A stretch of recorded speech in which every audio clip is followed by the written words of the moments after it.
Hey guys, I'm Andrew Henderson from Nomad Capitalists, nomadcapitalist.com. I am in Singapore, here in my hotel, looking out over Raffles Place, which is one of the big financial corridors here in Singapore. And I wanted to not only give you an update on what's happening with banking in Singapore, but also give you a bit of insight into the higher level banking that I'm increasingly working with people to set up here in Singapore.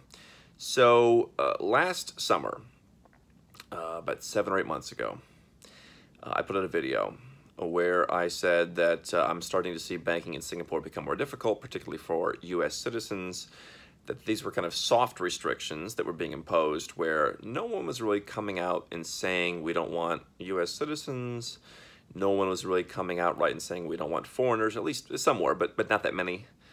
And I said that I predicted that Singapore would become more and more difficult, and this would be kind of the next shoe to drop. Hong Kong had become rather difficult a while ago, and Singapore was something that you had to kind of know what you're doing to get in, but it was still doable if you knew what you're doing. Whereas in Hong Kong, even people who knew what they were doing were having trouble.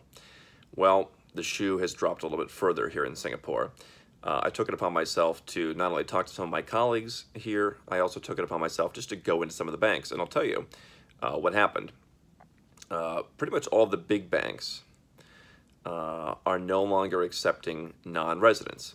Singapore, in a sense, is kind of like the Middle East, where when you go in, their assumption is, oh, where's your employment pass? Where do you work? They're very much trained to focus on, you know, where's your job, what's your salary, you know, what, you're a business person, what, you're retired, what, you're self-employed. They don't really understand that. So you have to keep it easy for them. But really, most of the banks say if you don't have an employment pass, which could include an employment pass from your own company, but if you don't have an employment pass, then we don't really want to deal with you. We're not dealing with non-residents. So they've basically gone the route of Hong Kong at the mass market. I have talked for a long time about how most of the foreign banks have never really wanted anybody. The multinational banks like HSBC, Citi, Standard Chartered were difficult. Obviously, I never recommend HSBC to anybody. But some of those multinational banks were doable under certain situations. Now they're becoming more strict. And so we're left with the big three Singapore banks. Those banks are also increasingly strict. In fact, I just talked to one of the bankers who said, we're actually cracking down on UK citizens because of Brexit. So they're finding all these new ways to be difficult because here's the reality. You know, as I always say, you want to look for the next Singapore. You know, if you want access to Singapore and all of its, you know, everything is efficient and beautiful and everything's stable and amazing, you're going to pay the price. So the day of coming and putting $1,000 in a Singapore bank account for many people, US, UK citizens in particular, is over. There are still a few ways to get in if you're not a US or UK citizen for relatively low money. And I suspect that this year that'll probably just totally come to an end.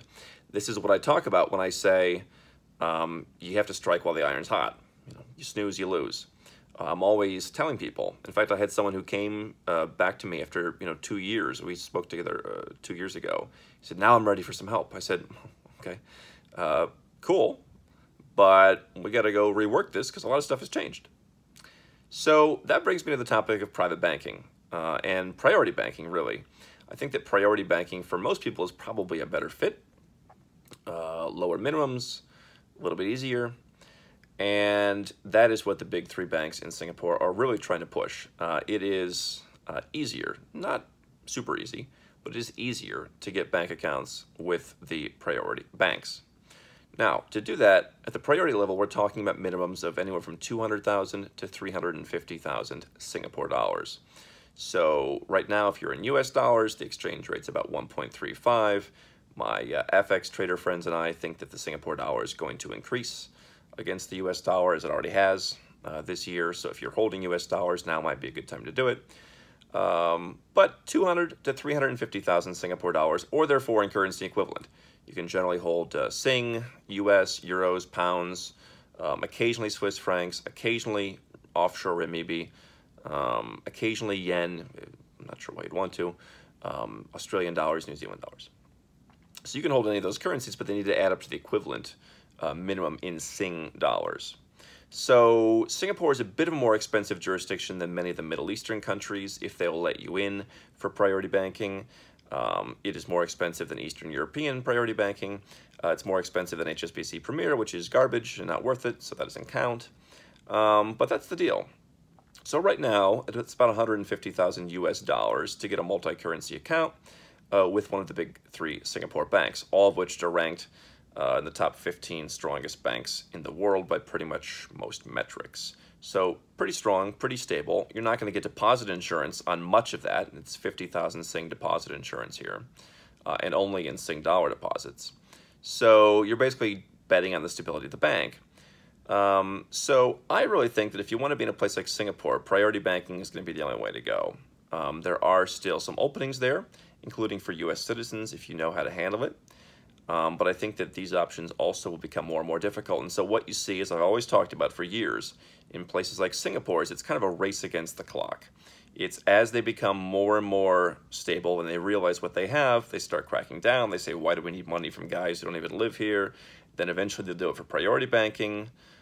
Then they'll start, talking about, why you want to bank in Singapore. I mean, there's already a lot of rules. You have to kind of know what you're doing. But if you can navigate around that, you can still get in. I think it's going to be even more difficult in the coming year. So, as always, getting in early, being grandfathered, being one of the good guys is a good thing for these countries. That is my recommendation. If you're looking for priority banking in other countries, it's still a lot lower in some other countries.